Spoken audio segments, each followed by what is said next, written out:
नमस्कार दोस्तों, मैं हूं आपका दोस्त धनंजय कुमार और आप लोग देख रहे हैं भारत विकास न्यूज। लोकसभा चुनाव के मद्देनजर देखते हुए देश के प्रधानमंत्री माननीय नरेंद्र मोदी जी भदोही लोकसभा सीट पर भदोही जनपद के ऊज मैदान में जनसभा करने पहुंचे।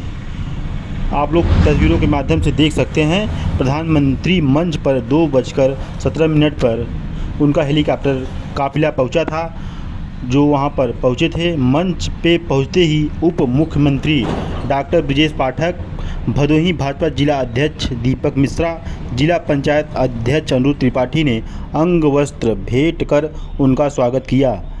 माइक थामते ही प्रधानमंत्री जी मां विंध्यवासिनी का जयकारा लगाते हुए हर हर महादेव, उसके बाद सीता मैया, बाबा हरिहरनाथ, बाबा सिमरनाथ को मंच से ही श्रद्धापूर्वक प्रणाम किए। उसके बाद प्रधानमंत्री जी बोले, मैं काशी वाला हूँ, काशी व भदोही घर है। मोदी जी को जय श्री राम, जय श्री राम, जय श्री राम।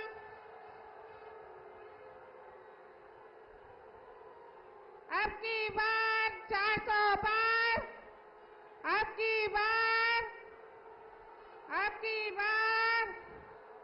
मेरा परिवार, मोदी मोदी मोदी मोदी मोदी मोदी मोदी मोदी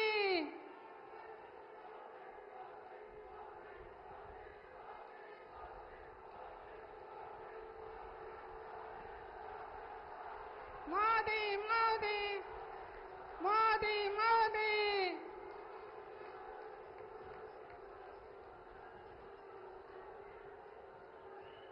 अब हमारे ऐसे यशस्वी विश्वविख्यात हमारे माननीय प्रधानमंत्री जी का स्वागत हमारे उत्तर प्रदेश के उप मुख्यमंत्री ब्रजेश पाठक जी के द्वारा स्मृति चिन्ह देकर।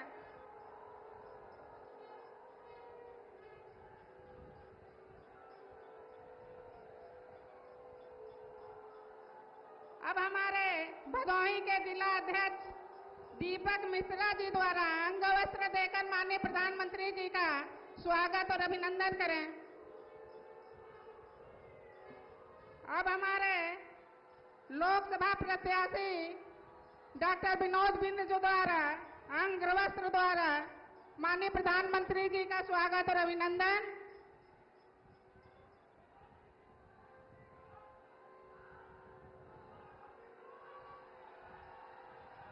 मोदी मोदी मोदी मोदी, स्वागत है भाई, स्वागत है,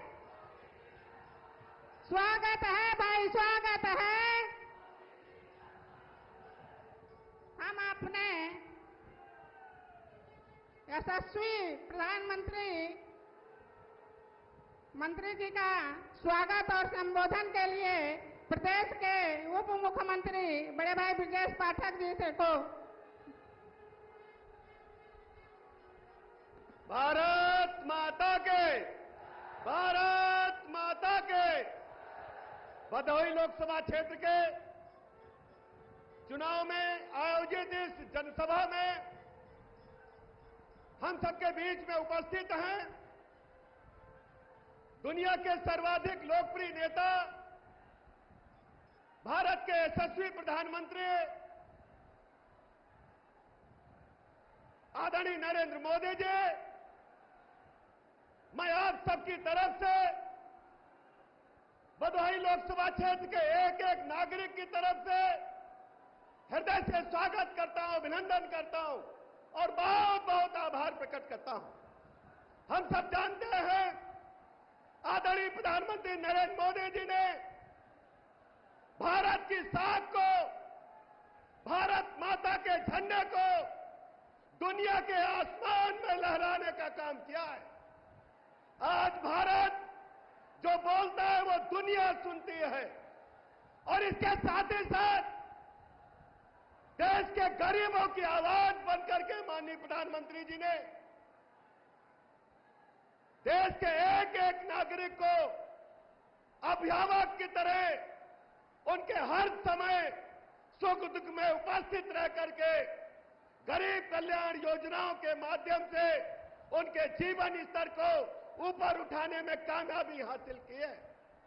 ऐसे अवसर पर मैं आदरणीय प्रधानमंत्री नरेंद्र मोदी जी का हृदय से पुनः स्वागत करता हूं, अभिनंदन करता हूं और बहुत बहुत आभार प्रकट करता हूं।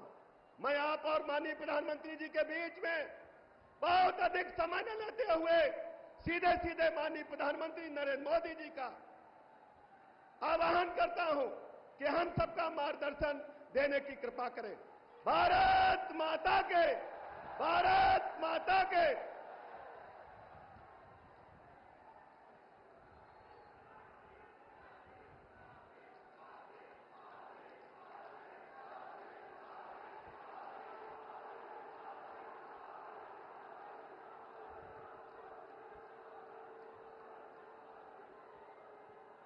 बोला विंध्यवासिनी मैया की।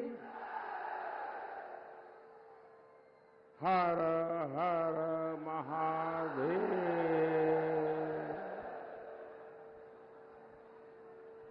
हम सीता मैया,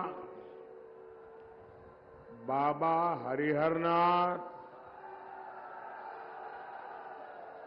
और सेमराध नाथ के चरण में प्रणाम करत है।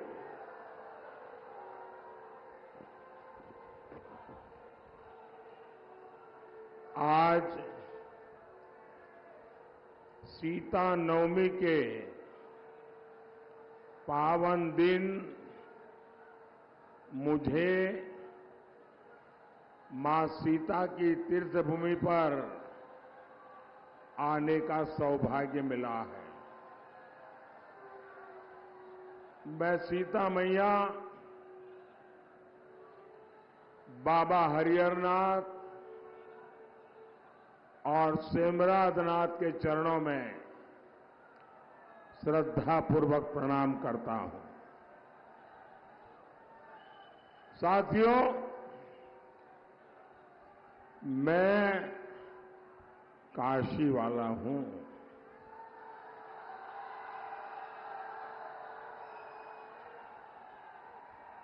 और काशी वालों के लिए तो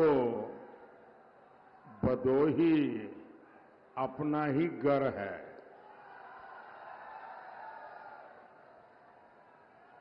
मुझे पक्का विश्वास है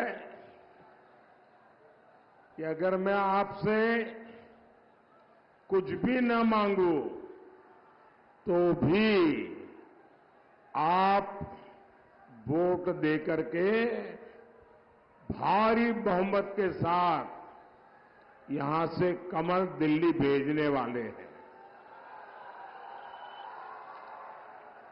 लेकिन मैं आज आपके पास आया हूं आपके आशीर्वाद मांगने के लिए।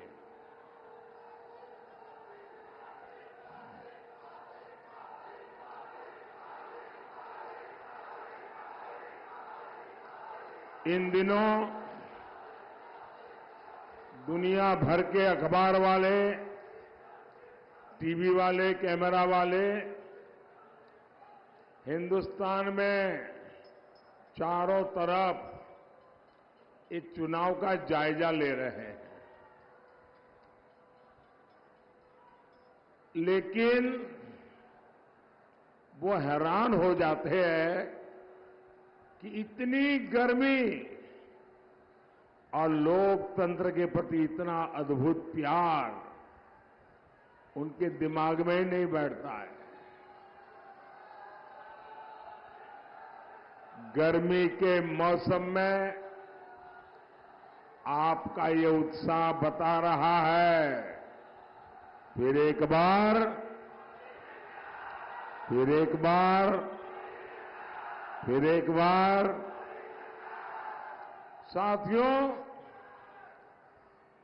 भदोही के चुनाव की चर्चा आज पूरे प्रदेश में हो रही है।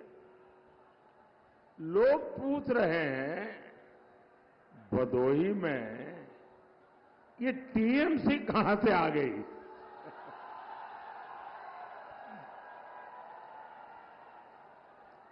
कांग्रेस का तो पहले से ही यूपी में कोई वजूद नहीं था।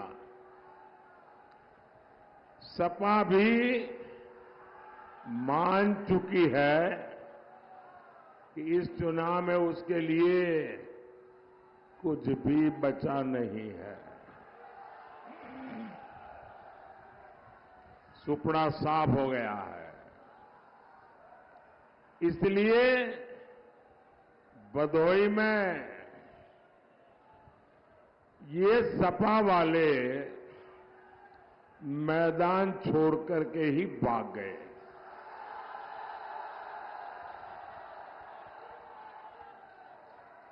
साथियों, भदोही में सपा कांग्रेस के लिए जमानत बचाना भी मुश्किल हो गया।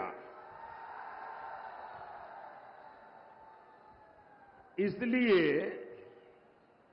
ये भदोही में सियासी प्रयोग कर रहे हैं। आप जानते हैं इनका ये प्रयोग क्या है? ये यूपी में बंगाल की टीएमसी राजनीति का ट्रायल करना चाहते हैं। आप जानते हैं टीएमसी बंगाल में कैसी राजनीति करती है। न्यूज में, टीवी पर आपने जरूर देखा होगा। टीएमसी राजनीति यानी तुष्टीकरण का जहरीला तीर। टीएमसी राजनीति यानी राम मंदिर को अपवित्र बताना।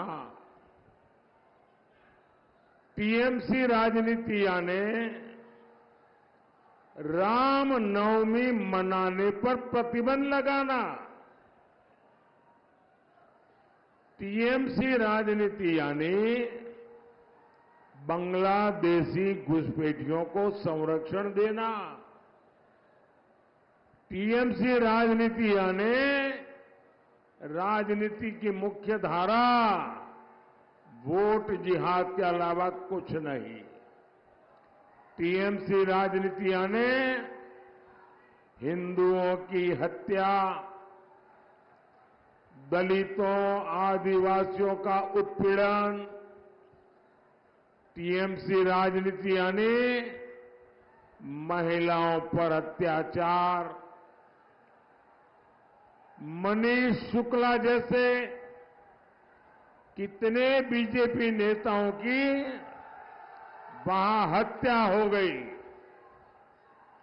और वहां टीएमसी के विधायक आपको पता है क्या क्या बोलते हैं? टीएमसी के विधायक कहते हैं कि हिंदुओं को गंगा में डुबोकर मार देंगे। साथियों, समाजवादी पार्टी यूपी को इसी दिशा में लेकर जाना चाहती है। आप याद करिए, सपा सरकार में यूपी का क्या हाल था। आतंकियों को स्पेशल प्रोटोकॉल मिलता था। सपा सरकार आतंकी संगठन सिमी पर मेहरबान थी। इन्होंने सिमी के सरगना को जेल से छोड़ दिया था।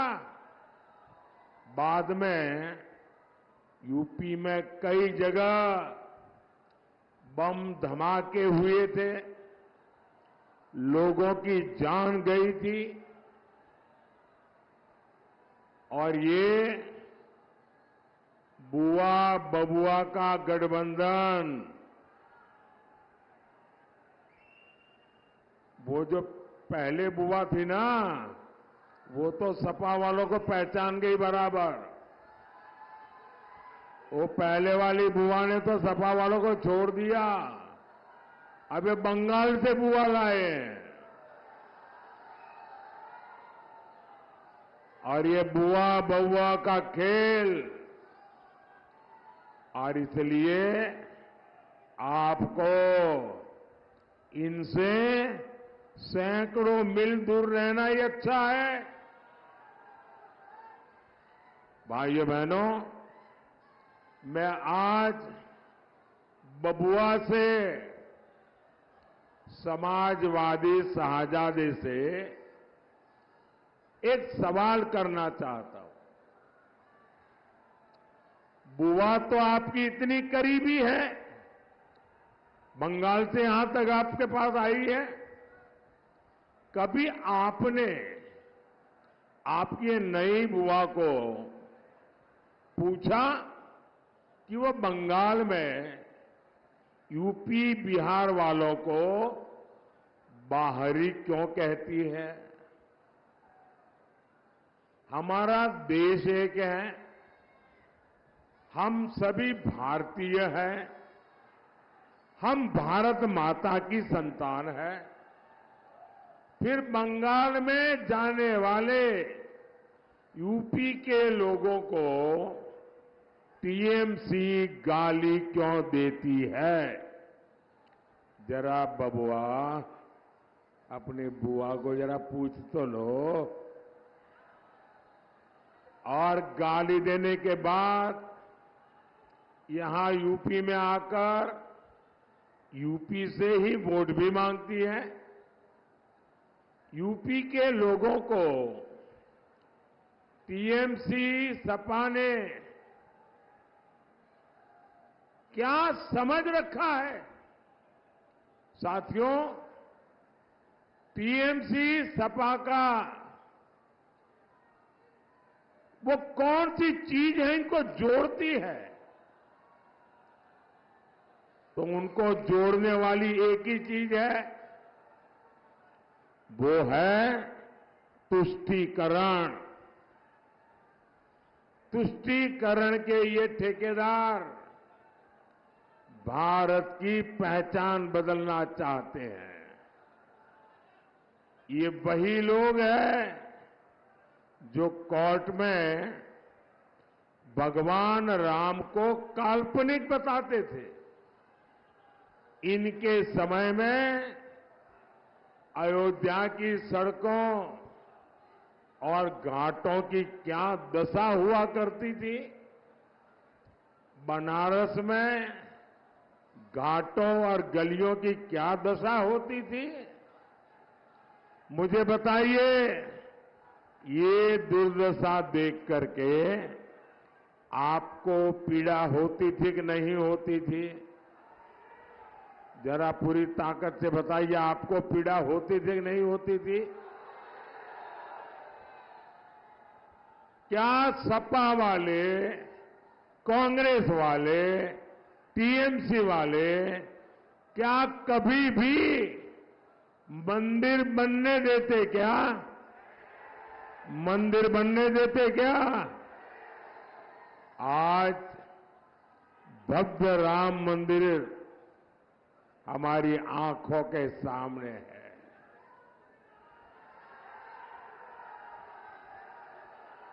जय श्री राम, जय श्री राम। आपको अब रामलला जी टेंट से निकल करके भव्य मंदिर में गए, आपको गर्व होता है कि नहीं होता है? रामलला जब टेंट में थे, हम सबको पीड़ा होती थी कि नहीं होती थी? रामलला भव्य राम मंदिर में विराजित हो चुके हैं, लेकिन ये लोग अभी तक इसे स्वीकार नहीं कर पा रहे। सपा के नेता कह रहे हैं कि राम मंदिर बेकार है।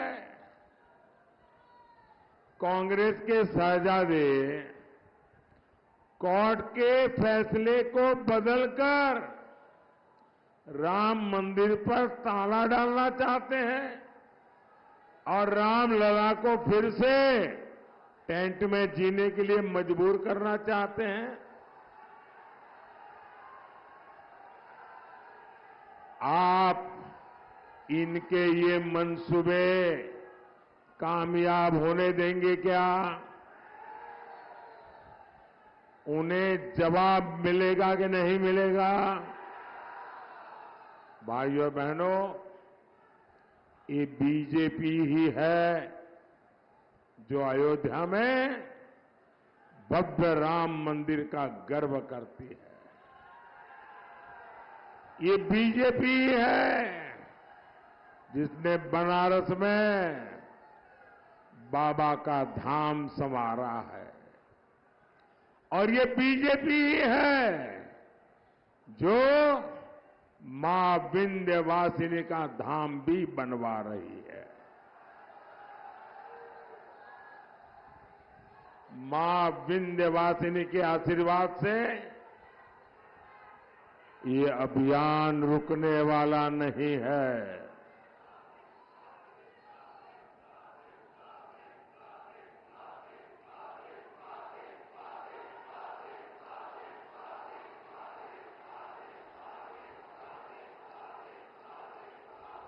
साथियों, बीजेपी ने दिन रात मेहनत करके यूपी की छवि बदली है। आज यूपी की पहचान एक्सप्रेस वे से हो रही है। यूपी में 6 एक्सप्रेस वे हैं, 5 नए और एक्सप्रेस वे बन रहे हैं। यहां भदोही में ही आप देखिए, बनारस से हंडिया तक 6 लेन बन चुका है। भदोही रिंग रोड फेज 2 का काम भी हो रहा है। मछली शहर से बनारस तक नेशनल हाईवे का काम हो रहा है। 2017 तक यूपी में केवल 7 एयरपोर्ट थे। आज यूपी में 17 एयरपोर्ट है, 17।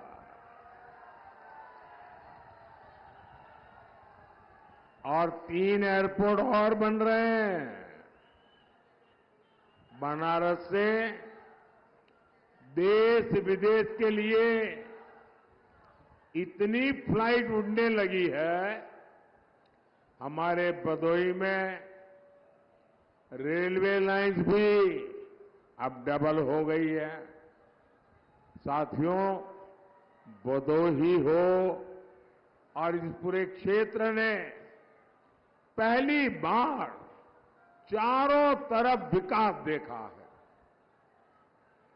विकास के इन कामों का फायदा यहां के किसानों को मिलेगा। इसका फायदा भदोही के कालीन उद्योग को मिलेगा।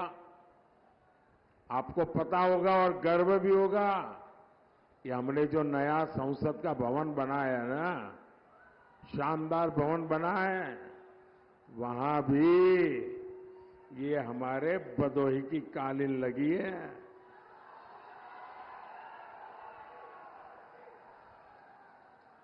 भदोही की कालीन को 1 डिस्ट्रिक्ट 1 प्रोडक्ट ओडीओपी 1 वाली पुलिस में ऊपर रखा गया है। भाइयों बहनों, बीजेपी सरकार में 1 डिस्ट्रिक्ट 1 प्रोडक्ट योजना बहुत तेज गति से आगे बढ़ रही है।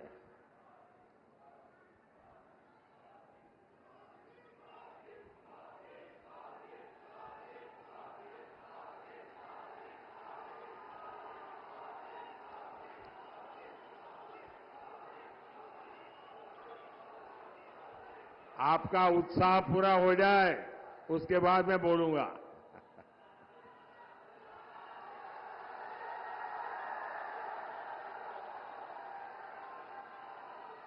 साथियों, मैं सच में कहता हूं, जब रात को बिस्तर पे जाता हूं ना, तो मुझे दिन भर आप लोगों के चेहरे याद आते हैं।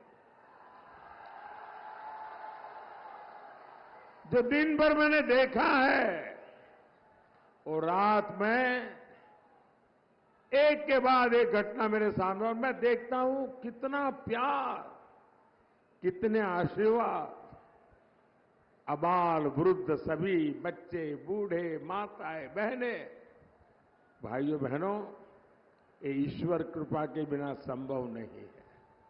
इतना प्यार, इतने आशीर्वाद मां विंध्यवासिनी की कृपा के बिना कैसे हो सकता है भाइयों।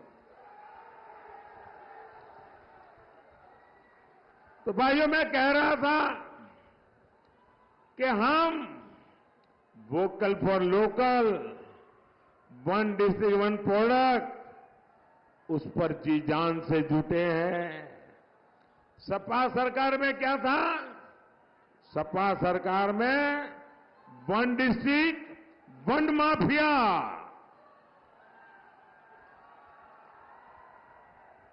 हर डिस्ट्रिक्ट का अलग माफिया, हर डिस्ट्रिक्ट में अलग माफिया का साम्राज्य, हर जिले इन लोगों ने एक एक माफिया को ठेके पर देके रखा था। यहां व्यापारी सुरक्षित नहीं था, बहन बेटियां सुरक्षित नहीं थी, युवाओं का कोई भविष्य नहीं होता था। लेकिन जब से योगी जी आए हैं और ये सब उनके साथी सरकार में है, पूरा माहौल बदल गया है। अब जनता नहीं डरती, माफिया डरते हैं।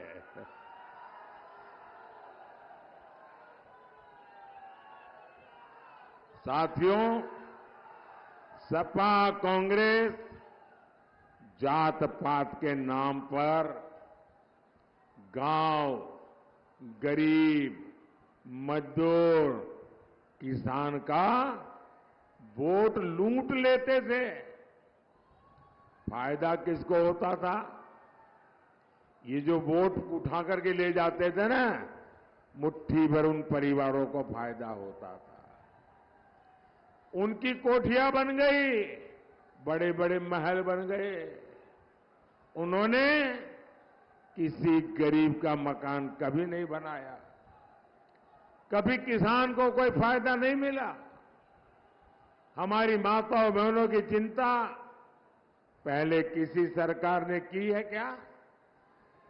गरीब की चिंता, गरीब का बेटा जब प्रधान सेवक बना, मेरे लिए सबसे बड़ा काम है गरीब को गरीबी से बाहर निकालना।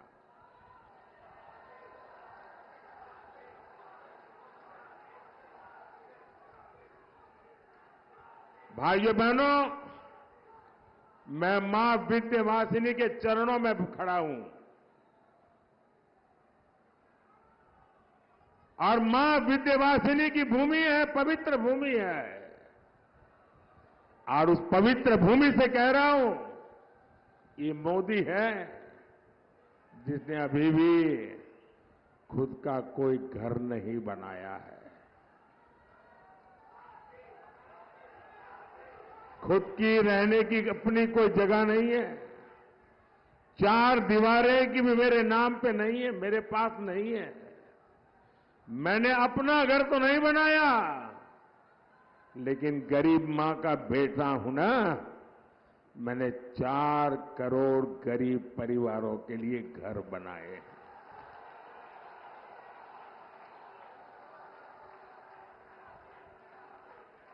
मोदी ने देश में 14 करोड़ घरों तक पाइप से पानी पहुंचाया है। और जब मैंने पाइप से पानी पहुंचाया ना, मतलब वो एक सिर्फ पाइप नहीं है, मैंने उन माताओं बहनों की पीढ़ियों की मुसीबतों को खत्म किया है। तब जाकर के माताएं बहनें आशीर्वाद देती। यूपी के 2.25 करोड़ परिवारों को इसका लाभ मिला है। हमने हमारी माताओं बहनों के लिए शौचालय बनवाए और यूपी ने तो मुझे बताया कि मोदी जी हमारे लिए शौचालय नहीं, हमारे लिए तो इज्जत घर है। और बाद में तो मैं देश भर में कहने लगा कि इज्जत घर कहते हैं हमारे यूपी के लोग। मैं उनकी तकलीफ जानता था। उन्हें धुएं से आजाद करने के लिए मुफ्त गैस सिलेंडर दिए। आज 80 करोड़ लोगों को मुफ्त राशन मिल रहा है। भाइयों बहनों, ये हमारे किसान मोदी के आने के बाद अनाज पैदा करने लगे क्या? मोदी के आने पहले भी तो धान पैदा करते थे ना, अनाज पैदा करते थे ना। ये सोनिया जी की एक रिमोट वाली सरकार चलती थी मेरे आने के पहले। उनको पूछा, सुप्रीम कोर्ट ने कहा कि गरीबों को अनाज दे दो मुफ्त में। उस समय के प्रधानमंत्री ने कहा नहीं, हम गरीबों को एक रत्ती भर भी अनाज नहीं दे सकते हैं, हम इतना बोझ नहीं वहन सकते हैं। वो गरीबी क्या जाने, ये जब आपका बेटा, आपका सेवक जो गरीबी को जी कर आया था बैठा ना, 80 करोड़ लोगों को मुफ्त राशन पहुंच रहा है। क्योंकि मेरे मन में एक ही भाव है कि गरीब का चूल्हा जलता रहना चाहिए, गरीब का बच्चा भूखा नहीं रहना चाहिए। और मैं गारंटी देता हूं, आने वाले 5 साल भी ये मुफ्त राशन मिलता रहेगा।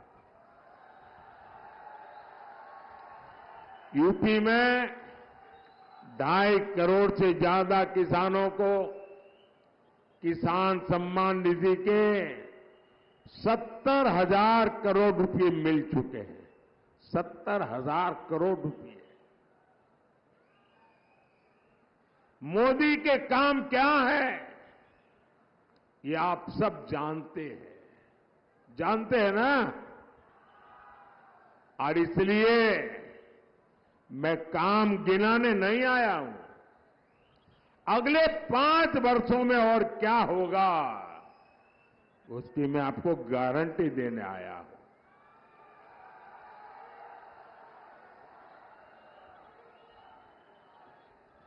अगले 5 वर्षों में इन योजनाओं से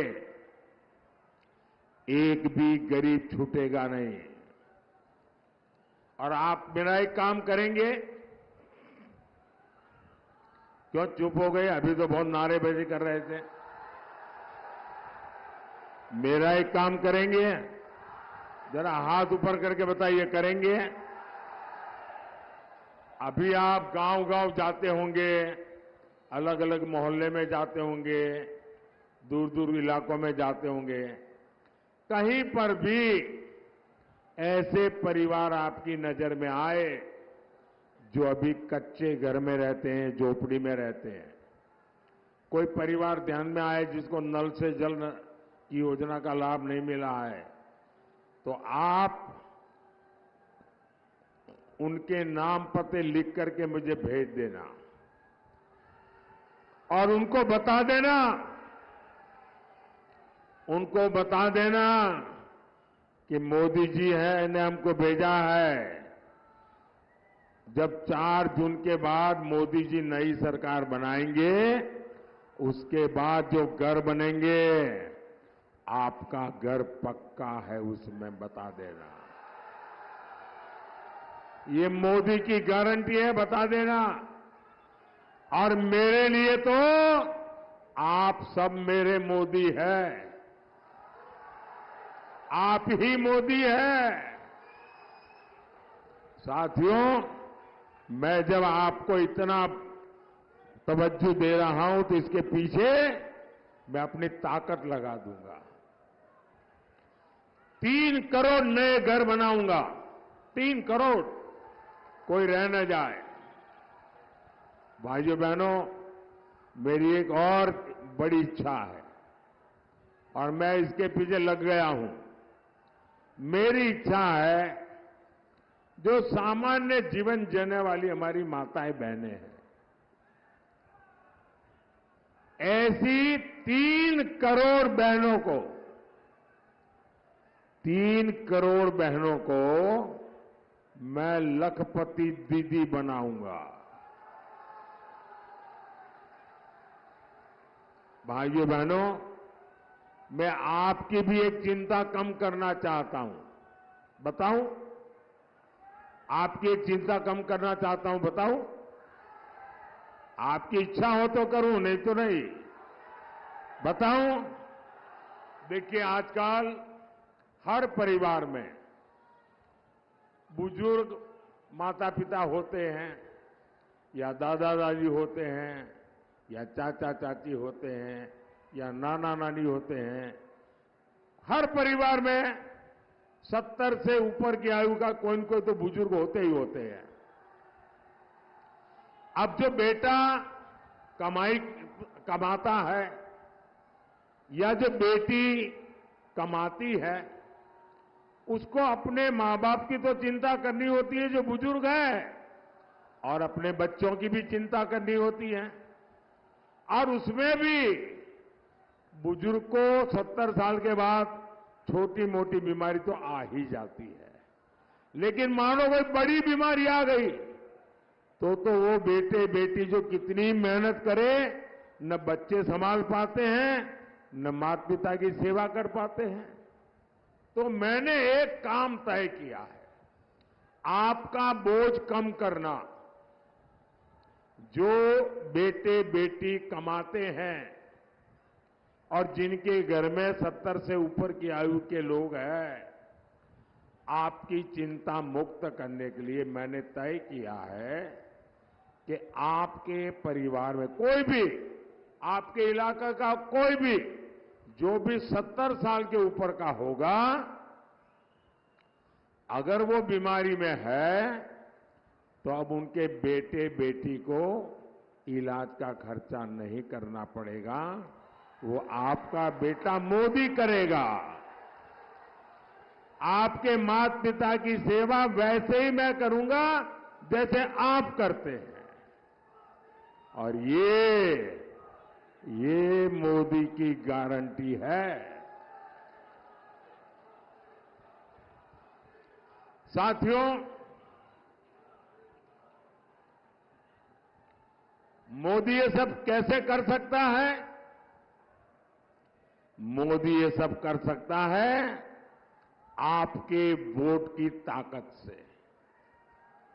मोदी के साथ आपके वोट की मजबूती बनी हुई है। 25 मई को आपका वोट केवल मेरे अनन्य साथी डॉक्टर विनोद कुमार बिंद को, और जब आप वोट देंगे ना विनोद जी को, तो वोट सिर्फ उनको नहीं जाएगा, वो मेरे खाते में आ जाएगा। तो विनोद जी को भारी मतों से जिताएंगे, विजयी बनाएंगे, एक कमल दिल्ली से भेजेंगे। अच्छा, मेरा एक काम करोगे? जरा हाथ ऊपर के बताओ, करोगे? सबके सब बताइए, करोगे? अच्छा, ऐसा करना, यहां से जाने के बाद ज्यादा से ज्यादा घरों में जाना, ज्यादा से ज्यादा परिवारों में जाना और जाकर के कहना कि अपने मोदी जी आए थे, मोदी जी ने आपको प्रणाम भेजा है। मेरा प्रणाम पहुंचा देंगे, हर परिवार में मेरा प्रणाम पहुंचा देंगे। बोलिए भारत माता की, भारत माता की, भारत माता की। बहुत बहुत धन्यवाद।